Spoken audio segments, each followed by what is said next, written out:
मेरे विद्यार्थियों, मैं आज आपके सामने उपस्थित हुआ हूँ, है ना, आपके पढ़ाई को लेकर के। यहाँ पर खड़ा होने का मेरा उद्देश्य प्रचार करना नहीं है। हमारा उद्देश्य है कि आप ये जो समय हमारा चला गया, जो हमारा गोल्डन समय था 12 के लिए, जो हम वापस नहीं ला सकते। इसमें ना मेरा दोष है, ना आपका दोष है, ये सरकार का आदेश है। इसमें ना दोष किसी का है, मेरा भी नहीं है, आपका भी नहीं है, ये सरकार का आदेश है।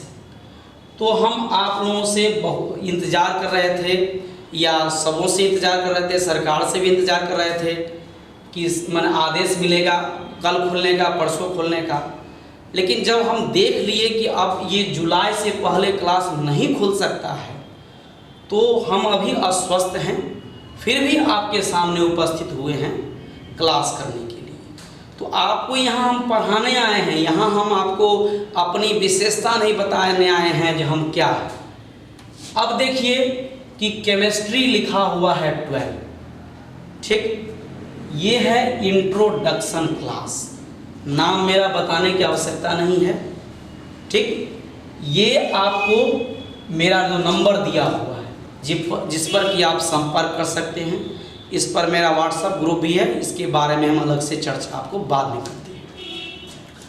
अब आइए, ये जो है सो हिंदी मीडियम बिहार बोर्ड का क्लास है। सेशन है 2020 से 2021, बिहार बोर्ड के लिए स्पेशल है। सीबीएसई के लिए हम अलग से वीडियो अपलोड करेंगे, वो अपना आपको हम बता देंगे, उसके लिए निश्चिंत रहिए। अब आइए आप सिलेबस पर।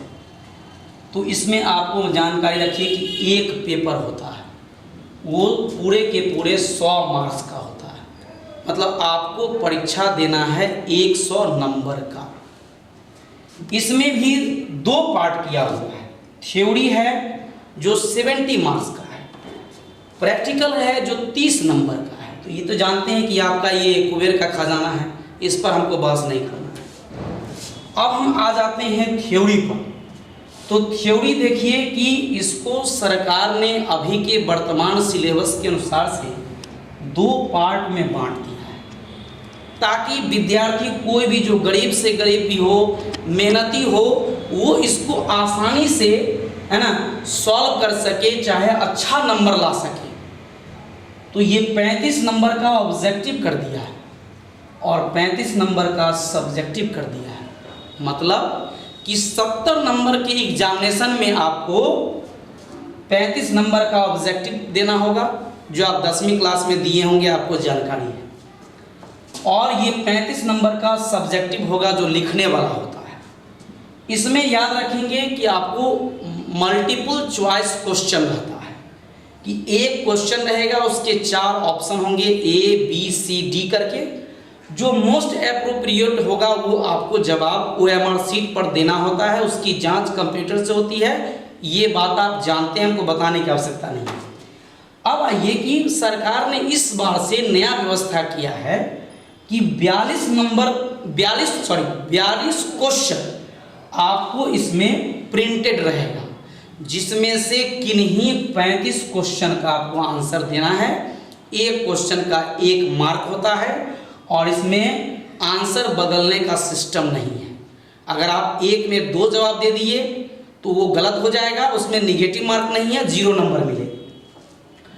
अब इसमें पास मार्क निर्धारित किया गया कि पास मार्क्स कितना होना चाहिए। अब आ जाइए सब्जेक्टिव। तो सब्जेक्टिव होता है जिसमें कि शॉर्ट क्वेश्चन रहेगा, लॉन्ग क्वेश्चन रहेगा। शॉर्ट क्वेश्चन का मतलब छोटा छोटा क्वेश्चन। ये नहीं सोचिएगा कि 10वीं क्लास में जिस तरह से आपको आया कि क्लास माने एक्सरसाइज के लास्ट से क्वेश्चन आ गया, उसमें से आप याद कर लिए, आंसर दे दिए, सो नहीं होगा। इसमें ये क्वेश्चन आपको कहीं से भी रहेगा। इसमें ये भी क्लासिफिकेशन नहीं किया गया है कि फिजिकल से कितना रहेगा और ऑर्गेनिक से कितना रहेगा या इनऑर्गेनिक से कितना रहेगा, ये इसमें निर्धारित नहीं किया गया है, ठीक है। खैर चलिए देखा जाएगा। ये सब्जेक्टिव जो है शॉर्ट क्वेश्चन, उसमें आपको 18 क्वेश्चन प्रिंट रहेगा। उस 18 में से किन्हीं 10 का जवाब देना है किन्हीं 10 में तो समझिए कि 8 को इग्नोर कर देना है और एक क्वेश्चन का 2 नंबर रहेगा तो ये 20 नंबर हो गया। लॉन्ग क्वेश्चन 6 क्वेश्चन रहेगा, उस 6 में से किन्हीं 3 का जवाब देना है और एक क्वेश्चन का 5 मार्क रहेगा जो कि आपको 15 नंबर हो गया। तो 15 और 20 समझ गए होंगे और यहाँ आपको समझ गए होंगे और यहाँ ये सब मिल करके आपको आ गया, इतना आ गया 70 मार्क्स आ गया।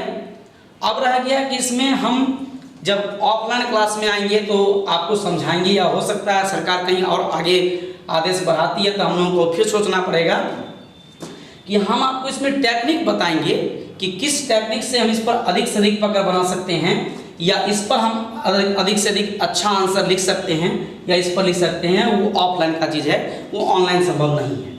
ठीक है, तो यहाँ पर ये हो गया आपका थ्योरी, ये किस तरह का सिलेबस रहेगा, किस तरह का क्वेश्चन रहेगा, कितना क्वेश्चन का आंसर देना है, कितना क्वेश्चन का आपको मैंने छोड़ना है, ये हो गया। अब इसके बाद आइए हमारा केमिस्ट्री का हमको अध्ययन करना है।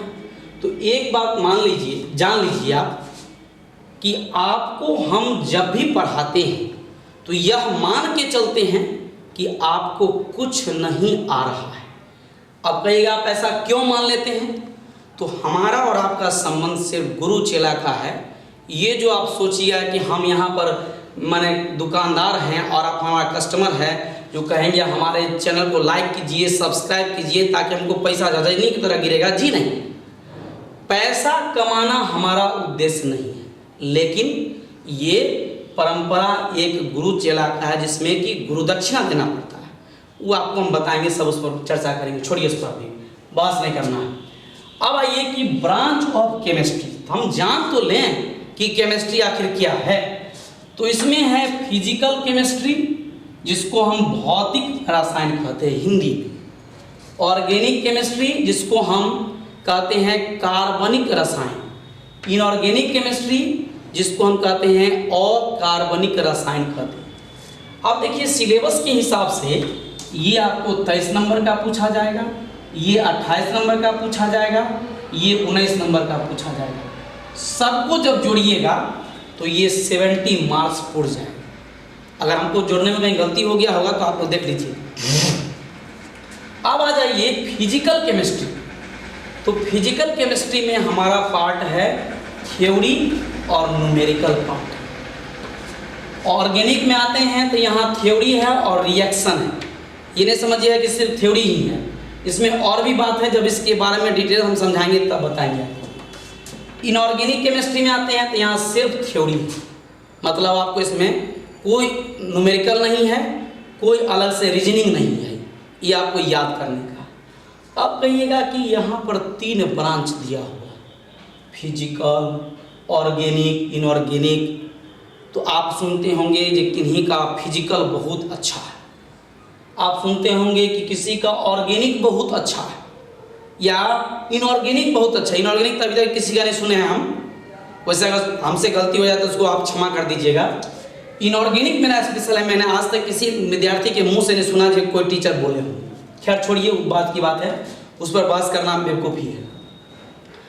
अब देखिए कि आपके मन में आ गया होगा कि सर काहे इतना बोल रहे हैं इसके बारे में। आप ऐसा चीज़ फिजिक्स में नहीं देखते होंगे, आप ऐसा चीज़ मैथ में नहीं देखते होंगे, क्योंकि वहाँ भी ब्रांच है। अब क्या है कि इसमें जो 3 भाग में बांटा गया, तो आप जान लीजिए कि ये 3 स्तंभ पर, 3 पिलर पर टिका हुआ है। ये समझने वाला टॉपिक है, ये आपको है ना, ये आपको हो गया समझने वाला, ये हो गया आपको है ना दिमाग लगाने वाला हो गया, इसमें दिमाग खर्च होगा आपका, और ये हो गया याद करने वाला। अब सोचिए, एक समझने वाला है, एक दिमाग लगाने वाला है और एक है आपको याद करने वाला है। तो अगर ये तीनों एबिलिटी किसी एक विद्यार्थी में होगा तभी तो आप कहिएगा मेरा केमिस्ट्री अच्छा है। लेकिन क्या है, भगवान का वरदान है कि किसी को मान लीजिए समझने का ज्ञान हुआ, जैसे किसी का मैथमेटिक्स अच्छा है तो कहेगा मेरा फिजिकल बहुत अच्छा है, किसी को मान लीजिए कि बुद्धि होगा थोड़ा इधर उधर करने का तो कहेगा मेरा ऑर्गेनिक अच्छा है। किसी को मान लीजिए रटने का बीमारी होगा अगर तो कहेगा मेरा ये अच्छा है। लेकिन बहुत कम मिलेगा जिसमें ये कहा जाएगा कि मेरा तीनों अच्छा है। आप कहिएगा कि अब बताइए कि मेरा तीनों कैसे अच्छा होगा। तो इसके लिए आप ध्यान दीजिए कि ये सिर्फ एक ही अस्त्र है जिससे कि तीनों परास्त हो जाएगा, जिसका नाम है मेहनत, लेबर। हम जान रहे हैं कि हमारी आवाज़ आपको सुनने में खराब लगता होगा क्योंकि मेरी आवाज़ बहुत सुंदर नहीं है, मेरा गाल भी सुंदर नहीं है, हम देखने में बहुत अच्छे नहीं लगते हैं। हमारा क्लासरूम जो है आपके सामने में आप देख सकते हैं, ठीक। अब देखिए कि मेहनत के लिए हमने आज तक ये याद जान रखा है, हमने अपने गुरुजनों से पढ़ा है कि इसका कोई पेट्रोल पंप नहीं है जहाँ जाएंगे या 10 लीटर पेट्रोल भरा लें। ये मेहनत आपको खुद जनरेट करना पड़ेगा। लेकिन क्या है कि आजकल का जो माहौल है उस माहौल में मेहनत सब गायब होते जा रहा है ना। क्या छोड़िए, आप मेहनती हैं तो समझिए आपको तीनों सही हो जाएगा। अगर आप मेहनत नहीं करना चाहते हैं तो आप अपना चुन लीजिए कि किस पर आपको फोकस करना है। अब रह गया कि हम लोगों का सिलेबस शुरू होता है फरवरी में, जिसमें हम लोग पहले बेसिक क्लास पढ़ाते हैं। बेसिक क्लास इसलिए पढ़ाते हैं क्योंकि मान के चलते हैं कि हमारे यहाँ जो बच्चे आते हैं उनको कुछ आता नहीं है ना। अब नहीं आने का क्या वजह है हम उस पर विचार नहीं करेंगे। तो अब क्या है कि हमको यहाँ ये समझना है कि हमारा विद्यार्थी एकदम 0 लेवल में है, उसको कैसे पढ़ाएंगे, कैसे बताएंगे कि वो कहेगा कि नहीं हमको कुछ समझ में आ रहा है। तो आज आप जान लीजिए कि मेरे द्वारा, माने आपके गुरु हुए हम दुकानदार नहीं है, खरीदार नहीं है हम, ठीक है, जिसमें हम आपको बताएंगे कि किस तरह से हम अगर चलते हैं तो दोनों गुरु चेला मिल करके इस यात्रा को तय कर लेंगे और किसी को पता भी नहीं चलने दें। अब एक बात बताइए, आप समाज में रहते हैं, देखते हैं कि हमारे समस्तीपुर जिला में जो टीचर हैं वो एक से एक एक्सपर्ट हैं। लेकिन याद रखिएगा कि यहाँ केमिस्ट्री में नंबर जो है वो किसी विद्यार्थी को, अदर मैथ को छोड़ दीजिए क्योंकि मैथ का बराबरी कोई नहीं कर सकता है कि उसमें 100 में 100 आने का चांस है। फिजिक्स में भी हमको पता चला है कि विद्यार्थी को 100 में 100 नंबर आया है बिहार बोर्ड में। कुछ ऐसे एक्सपर्ट लोग हैं जो ले आते हैं, कैसे भगवान जाने। लेकिन इतना याद रखिए कि इसमें जो आपको नंबर आएगा सो आपके फिजिक्स के एक्सपर्ट टीचर से भी ज़्यादा नंबर आएगा। ये हमारा वादा नहीं है, ये हमारा घमंड नहीं है, ये हमको आप पर विश्वास है कि आप हमारे मार्गदर्शन पर चलेंगे और देखेंगे कि आपको लगेगा कि केमिस्ट्री कुछ है ही नहीं। चलिए अब हम चलते हैं थोड़ा सा आगे, है ना, कि फिजिकल केमिस्ट्री में आपको क्या है कि थ्योरी है, न्यूमेरिकल है, ऑर्गेनिक में थ्योरी रिएक्शन है, इनऑर्गेनिक में सिर्फ थ्योरी है। अब आ जाइए किताब के पास कि किताब जो हमारा बिहार बोर्ड रिकमेंड किया है वो NCERT किताब है जो बिहार स्टेट गवर्नमेंट के नाम से छपती है। इसके 2 वॉल्यूम हैं। पहला वॉल्यूम आपको हिंदी मीडियम में खरीदना है अगर आप हिंदी मीडियम में पढ़ना चाहते हैं तो। अगर आप इंग्लिश मीडियम में पढ़ना चाहेंगे तो ये इंग्लिश में खरीदना पड़ेगा, जिसका हम वीडियो अलग से देंगे। और वॉल्यूम सेकेंड जो है वो आपको इंग्लिश मीडियम में ही खरीदना है। क्यों खरीदना है ये आप हम पर छोड़ दीजिए, आपको उससे बहस नहीं करना है। अब आइए कि पहला वॉल्यूम जो किताब आप खरीदिएगा NCERT का तो उसमें 9 गो चैप्टर दिया हुआ है। दूसरा वॉल्यूम जो आप खरीदिएगा उसका हम व्याख्या करेंगे थोड़ा देर के बाद क्योंकि जगह नहीं है, है ना। तो पहला वॉल्यूम में आते हैं तो इसमें 2 पार्ट है, फिजिकल केमिस्ट्री है और इनऑर्गेनिक केमिस्ट्री है। ये दोनों मिल करके हमारा वॉल्यूम फर्स्ट किताब होता है। और आप गौर करेंगे उतना भी बुर्बक नहीं है कि ये मोटा किताब है। इसमें क्या है कि 1 से 5 ही यूनिट है, ठीक। और इनऑर्गेनिक में आपको 6 से 9 यूनिट है। आप 1 से 5 में पूछेंगे तो आप कहिएगा कि 5 चैप्टर हुआ, लेकिन 6 से 9 हम क्लास में कितना बार विद्यार्थी से पूछते हैं तो कह देता है 5, या कह देगा 6 में से 9 में से 3 6 गया तो 3 कह देगा। लेकिन ऐसा नहीं है।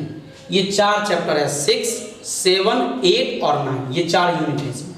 ठीक, अब देखिए कि पहला जो आपका चैप्टर है वो है सॉलिड स्टेट का, जो 4 नंबर का है, इसमें आपको न्यूमेरिकल भी मिलेगा।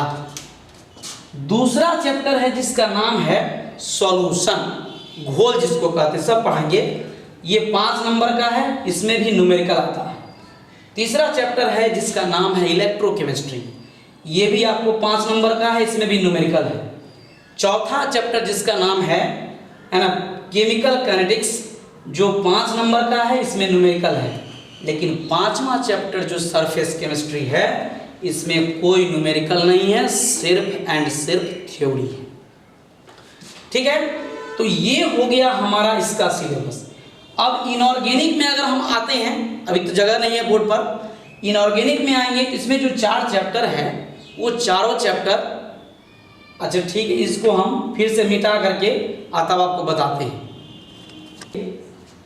इनऑर्गेनिक केमिस्ट्री के बारे में जानिए। तो इसमें 6, 7, 8 और 9 ये 4 यूनिट हुए। पहला जो यूनिट है उसका नाम है the general principles and processes of isolation of elements. मतलब इसमें आपको जो 10वीं क्लास में पढ़े होंगे उसी के बारे में थोड़ा व्याख्या पढ़ना है। इसके बाद है द पी ब्लॉक एलिमेंट्स, ये चैप्टर पहला वाला आपको 3 नंबर का है और ये आपको 8 नंबर का है। अब आइए 8वां यूनिट है D and F block elements, जो आपको 5 नंबर का चैप्टर है।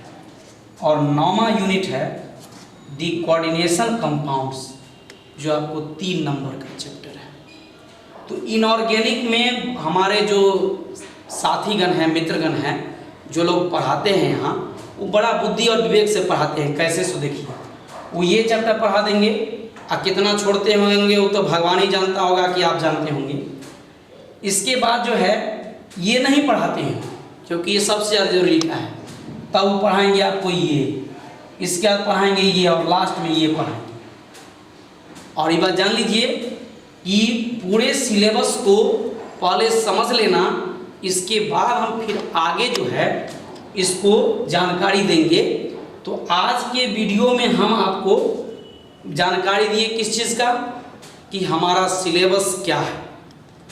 सरकार के द्वारा जो परीक्षा लिया जाता है उसमें किस तरह से थ्योरी, किस तरह से हमारा ऑब्जेक्टिव आता है। इसके बाद बताया गया आपको बताया गया किताब के बारे में। जो किताब दो किताब है, एक किताब है जो फर्स्ट वॉल्यूम है, दूसरा है सेकेंड वॉल्यूम। तो फर्स्ट वॉल्यूम के बारे में हमने आपको जानकारी दे दिया। तो ये आज तो हम आपको सिर्फ जानकारी दे रहे हैं, लेकिन इसके बारे में व्याख्या करेंगे हम बारी बारी से। ऑनलाइन जहाँ तक सकते हैं वहाँ तक करेंगे, इसका कोई गारंटी नहीं कि 100 दिन चलेगा, लेकिन जब तक आप बिजी हैं तब तक आपको इसके बारे में हम समझाते रहेंगे, बताते रहेंगे। एक समय पर डेली आपको वीडियो अपलोड करेंगे, हम कोशिश करेंगे कि डेली अपलोड करें, लेकिन अगर नहीं हो पाएगा तो हम नहीं समझते हैं उसके वजह कुछ भी हो। लेकिन इसके बाद यहाँ पर हमारा समाप्त होता है दूसरा वॉल्यूम किताब। दूसरा वॉल्यूम जो आपको हमने बताया कि इंग्लिश मीडियम में लेना है। आप डरिए नहीं, इंग्लिश मीडियम के नाम से विद्यार्थी घबरा जाता है। हमको यहाँ बहुत दुर्भाग्य के साथ कहना पड़ता है कि सिर्फ इसी ज़िला में, समस्तीपुर ज़िला में जो बच्चे आते हैं गांव से पढ़ने के लिए, तो गांव में जैसे भी पढ़ते हों हम उसका जिक्र नहीं करना चाहते हैं। वो अगर 80% से ऊपर भी मार्क्स रखेंगे ना, तो वो जाते हैं हिंदी मीडियम में पढ़ने के लिए। क्यों? तो यहाँ एक परंपरा बना हुआ है कि हमारे पूर्वज पढ़े हैं, हमारे चचा, हमारे भैया, हमारे पापा, हमारे दीदी सब पढ़े हैं हिंदी में, तो हिंदी में पढ़ेंगे। लेकिन क्या है कि सेकेंड वॉल्यूम की विशेषता क्या है, जो हम आपको बताए हैं कि ये इंग्लिश मीडियम में ही पढ़ना होगा, तो उसका हम आपको अगले वीडियो में अपलोड करेंगे। यह वीडियो सिर्फ आपको जानकारी देने के लिए है, ये वीडियो क्लास नहीं है। ये एक इंट्रोडक्शन है, जो हम जानते हैं कि 90% बच्चे हमारे इसके बारे में जानते ही होंगे। आप मूर्ख नहीं, हम जानते हैं आपको दूसरा लोग मूर्ख समझता है, लेकिन आप मूर्ख नहीं हैं, आप बहुत अच्छे हैं, बहुत विद्वान हैं, बहुत पढ़े लिखे हैं। लेकिन क्या है कि आपको जो डायरेक्टर मिलता है, आपको जो आप एक्शन करना है, आपको जो काम करना है, आपसे जो काम करवाना है, वो जो डायरेक्टर मिलता है वो खुद अपने आप को ऑक्सफोर्ड यूनिवर्सिटी से पढ़ के आया हुआ मिलता है। हमारे यहाँ क्या है कि जो भी है हम आपके सामने में, हम गांव देहात से पढ़ के आए हैं, विदेश से नहीं आए हैं। हमारा जो पढ़ाई है वो 94 में मैंने मैट्रिक किया है। बेला में हाई स्कूल आप जानते होंगे, ये दलसिंहसराय के अनुमंडल में है। फिर ये 96 में, जो नाम सुन करके आप घबरा जाइएगा, क्योंकि इस साल जो रिजल्ट हुआ था वो मात्र 1.23% पूरे बिहार का रिजल्ट हुआ था। हाई कोर्ट ने इसका रिजल्ट मैंने जारी किया था या परीक्षा लिया था। उस समय हम सीएम साइंस कॉलेज से फर्स्ट डिवीज़न हैं, कहिएगा तो हम उसके लिए भी तैयार हैं, सब कुछ दिखाने के लिए। फिर हमारा ग्रेजुएशन क्लियर हुआ है 2000 के आसपास में, हमको याद नहीं है, कंफर्म डेट याद नहीं है, क्योंकि उस समय हम लोगों का सेशन लेट चलता था। तो हमने सीएम साइंस कॉलेज से बीएससी कर रखा है, और हमने यूनिवर्सिटी से 2002 के आसपास हमको याद है कि मैंने पीजी कर रखा है। तो हमारा ये अपना जानकारी है। हम आप ये भी जानते होंगे कि मेरा फी सबसे ज़्यादा है। मेरा फी जो है वो समस्तीपुर जिला में सारे शिक्षकों से ज़्यादा है। क्यों है इसकी विशेषता हमारे बच्चे जो हमारे यहाँ पढ़ने आते हैं वो जानते हैं, हम इस पर व्याख्या नहीं करेंगे। लेकिन क्या है कि समय और माहौल को देखते हुए मैंने इसमें भी थोड़ा सा वेरिफिकेशन किया है, जो हम आपको अगले वीडियो में बताएंगे कि कैसे आपको पढ़ना है। क्योंकि आप जान लीजिए कि ये पढ़ाई है, ये है यहाँ कस्टमर आइए खरीदिए और विद्यार्थी खरीद के लाइए। आप जानवे करते हैं कि आपका खरीदारी कैसे होता है, हम इस पर बहस नहीं करना चाहते हैं क्योंकि मेरे मित्रगण को तकलीफ हो जाएगा। तो यहाँ हमारा गुरु चेला का संबंध है। हम आपसे बिना दक्षिणा के पढ़ाई ही नहीं सकते। आपको लगता होगा कि सर का हम घर बैठे बैठे वीडियो देख लेंगे, ये सब नहीं होगा। पढ़ाने का तरीका है, हम आपको बताएंगे, हम आपसे काम करवाएंगे। ये भरोसा रखिए, ये विश्वास रखिए कि आपको मेरे यहाँ काम करना होगा। याद रखिए, हमारे यहाँ जो बच्चे ये चाहेंगे कि हम बिना काम किए हुए काम निकाल लें, नहीं चलेगा। हमारे यहाँ डेली टास्क दिया जाता है और एक दिन में एक टाइप का 100 क्वेश्चन टास्क देते हैं। आपको अगर लगता होगा कि मैं हवा पानी दे रहा हूँ तो आप अपने चचा से, भैया से जो पढ़ के गए हैं उनसे पूछ लीजिए। हम 99 से पढ़ा रहे हैं, 99 से पढ़ा रहे हैं, लेकिन समस्तीपुर में हम 2008 में आए हैं। यहाँ लाने का एक टीचर को हम श्रेय देते हैं, जो श्री प्रभात झा हैं, फिजिक्स के अच्छे टीचर हैं, इसमें कोई दो मत नहीं है ना। उन्हीं का योगदान है कि हम यहाँ पर स्थापित हो पाए। खैर ये सब अलग बात है, हमारा आपसी मामला है, ऐसे आपको मतलब नहीं है। तो आप ध्यान दीजिएगा कि हम आपको इसके बारे में बता दिए हैं, इस पर गौर कीजिए, किताब खरीदिए, उस पर पढ़िए, मंथन कीजिए। अब इसका अगला वीडियो जो होगा वो वॉल्यूम 2 किताब के बारे में होगा, जो इसको हम नेक्स्ट वीडियो में अपलोड करेंगे। अगर हो सकता है कि यहाँ कोई चीज़ बोलने में हमसे भूल हो गया होगा या कोई चीज़ हो सकता है कि उत्तेजित अवस्था में हम बोल दिए होंगे, तो वो हम तुम लोगों से माफ़ी तो नहीं चाहेंगे, लेकिन कोशिश करेंगे कि उसको भूल जाओ, उस पर ध्यान नहीं दो। मेन है तुमको हमारा गुण लेना है, हमारे अवगुण से कोई मतलब नहीं है। हमारे शिक्षक गण को भी अगर हमसे तकलीफ हुआ होगा तो उसके लिए माफ़ी चाहते हैं, लेकिन हमारा उद्देश्य होना चाहिए बच्चा को सिर्फ पढ़ाना। हमारा उद्देश्य ये नहीं होना चाहिए कि प्रचार करो, विद्यार्थी खरीद के लाओ, जुटा लो, आप कमा लो, आप खूब कमा के दिखा दो कि हमारे पास ये है। अरे तुम्हारे पास कुछ नहीं है, कुछ जो है सब यहीं रह जाएगा। और ये भी याद रखिए कि जाने वक्त में जब आप जाएंगे, हम जाएंगे, तो ये कोई कोरोना नहीं आएगा, वो सबको जाना है। ये रास्ता तय है, सबका लिखा हुआ है। जो हमारा प्रकृति है वो होता रहेगा, जो हमारे व्यवस्था है वो चलती रहेगा, ये कभी बंद नहीं होगा। हमारी पृथ्वी आज से नहीं है, बरसों से। खैर उस पर मंथन नहीं करो। हम तुमसे यही सजेशन करेंगे, यही सजेस्ट करेंगे कि तुम चुपचाप पढ़ाई पर ध्यान दो। और याद रखो, पढ़ाई के सामने टिकना मुश्किल है। पढ़ाई अगर ठीक नहीं रहेगा, तुम एसएससी नहीं निकाल सकती हो, तुम रेलवे नहीं निकाल सकते हो, तुम यहाँ तक कि गोबर उठाने लायक नहीं रहोगे। ये बात जान लो। इसलिए पढ़ाई पर गौर करो। पढ़ाई सिर्फ टीचर के पढ़ाने से नहीं होता है, इसमें सेल्फ स्टडी का सबसे ज़्यादा महत्व है। तो हम कैसे तुमसे पढ़वाएंगे ये तुम हम पर छोड़ दो, विश्वास रखो। क्योंकि तुम डॉक्टर के पास भी जाते हो तो डॉक्टर पर तुमको विश्वास करना पड़ता है। वो तुमको ओटी में ले जाता है, वहाँ जाके तुमको क्या करता है, वो मारता है कि छेनी हथौड़ी काटता है कि काट के अलग कर देता है, तुमको सिर्फ विश्वास करना होता है। तो हम पर विश्वास करना होगा, हमारे सिस्टम से चलना पड़ेगा, तुम्हारे सिस्टम से हम नहीं चलेंगे। ये बात अलग है कि मेरा फी सबसे ज़्यादा है, मेरा फी जान के बहुत बच्चे नहीं आ पाते हैं, इसमें हम वेरिफिकेशन किए हैं, तुम चिंता मत करो, उसमें भी वेरिफिकेशन किए, हम अगले वीडियो में बताएंगे। तो आज का क्लास हमारा यहीं पर समाप्त होता है और इसके आगे का वीडियो हम बताएंगे जिसमें हम तुमको वॉल्यूम 2 किताब जो नहीं बताए हैं उसके बारे में व्याख्या करेंगे।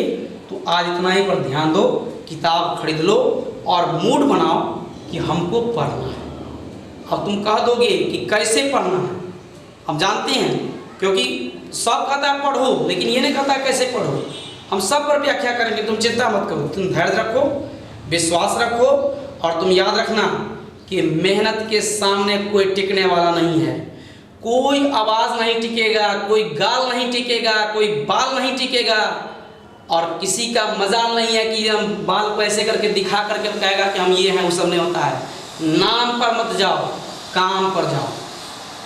कैसे यहाँ लोग ठगते हैं वो तुम जब ठगाओगे तब पता चलेगा। लेकिन यहाँ तो एक परंपरा है कि अगर तुम कहीं गिर गए गड्ढा में तो कोशिश करो गला भी गड्ढा गिरिए जाए, वो आगे नहीं बढ़े। तुम्हारे आगे बढ़ने से किसको जेलसी होगा? सबको होगा, लेकिन तुम्हारे माता पिता और तुम्हारे गुरु को नहीं होगा, याद रखो। हमारे यहाँ बहुत सारे ऐसे बच्चे हैं जो बाहर जाते हैं पढ़ने के लिए, अच्छा करके आते हैं और हमको बहुत खुशी होता है, इसी खुशी के लिए हम जी जान लगाते हैं। लेकिन गुरु दक्षिणा के बिना ज्ञान नहीं होगा, वो तो देना ही पड़ेगा। अब कैसे होगा हम अगले वीडियो में बताएंगे। ज़्यादा तुमको नई लेक्चर सुनना है, काम करना है, आज इतना ही रखो, इससे आगे हम बताएंगे नेक्स्ट वीडियो। Thank you.